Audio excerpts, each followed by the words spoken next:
That being said, kind of took a serious risk on me because she never really seen my work. And certainly had not seen this because until probably about a month and a half ago, I had not seen it. This is a really, say drastic, but it's a convergence of a lot of different things that I've been trying to accomplish, different materials, and it came together in a way that I wasn't expecting, and I could not be more thrilled with it. So I'm still, even walking in here, just looking at this work, I'm blown away. I'm thrilled with it. To kind of take you through my background, I live in Denver, Colorado. I was a photographer since about 2015. I went down to Medellin, Colombia, got a camera because I knew a lot of people that just thought, why even go to Colombia? It's dangerous down there. It's crazy. As if Escobar was still running things. So I just brought a camera and started taking pictures of things I liked, patterns, designs, people, everyday life. I got back into Denver, was asked to show some work, and so then I was like, okay, cool, I got a little bit of an eye. Before that, I was a DJ for a long time. And so I definitely, that will add some of the rhythm and some of the dualities and repetition of some of the work. Fast forward, I became a street photographer, spent a lot of time walking around late at night, meeting people. I was fascinated with just the average person on the street and their story. Then the pandemic happened and travel time was done, so I started doing a lot of self-portraiture, and then started almost forced into starting to use different techniques and different ways to take something that was a two-dimensional object or a moment in time and make it into something a little more 3D and a little more womankind. That was not as easy as it sounds. So I would do a lot of work, and then someone would see it and almost think it was a painting, and then suddenly I had to let them down. And we all know that things can be reproduced pretty fast and slowly that come out of the computer. None of what I do really has very much editing involved in Photoshop or Lightroom or anything like that. It's mostly what happens to the image after it gets out.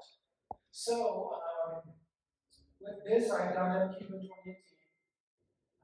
I had a very interesting trip down there. There's no way to count. When I got back, I looked at all the images, and I really was not that happy. So I kind of put it away, and I kept revisiting them and picking out ones I liked, and then put them away. And then finally, I started doing some of this process with transparency film, where I just printed out all the transparency. I made a mistake. I put the transparency in the wrong way, and this image came out of the printer. It was just so unique.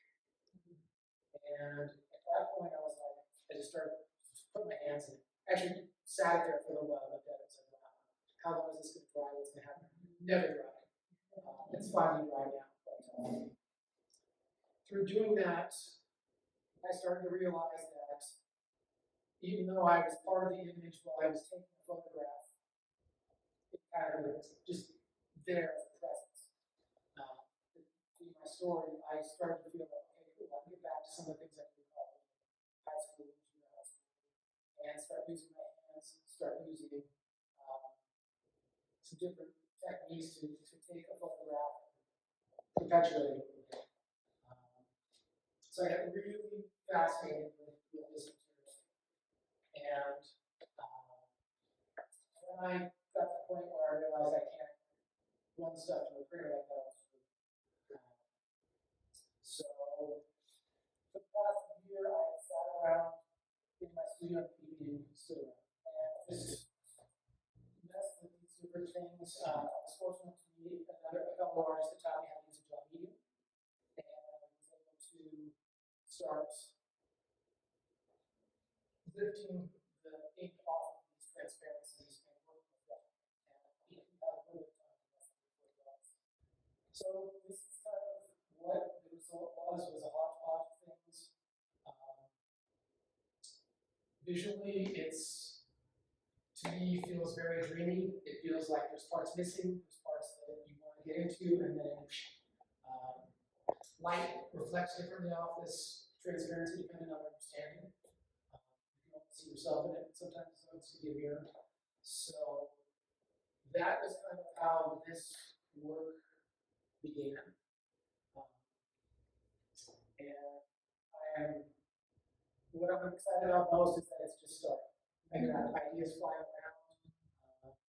Sometimes I write it down, sometimes I don't, but it's at a point where I can walk in the studio and pretty much guarantee that something awesome is going to happen. That doesn't happen all the time for art artists. I mean, there's years and years and years if it happens, then it doesn't happen, then it happens again. But right now, that's what I think it is. As far as, I'm trying to think of what else we can talk about. I can open it to questions if you'd like. I think I had an hour and a half drive down here about talking to you. I could have came up with a few more things to say, but really, I'm learning to just turn my brain off and turn it on again too. So whether it's doing this kind of work, talking to anybody, instead of letting things read through, I just let it out.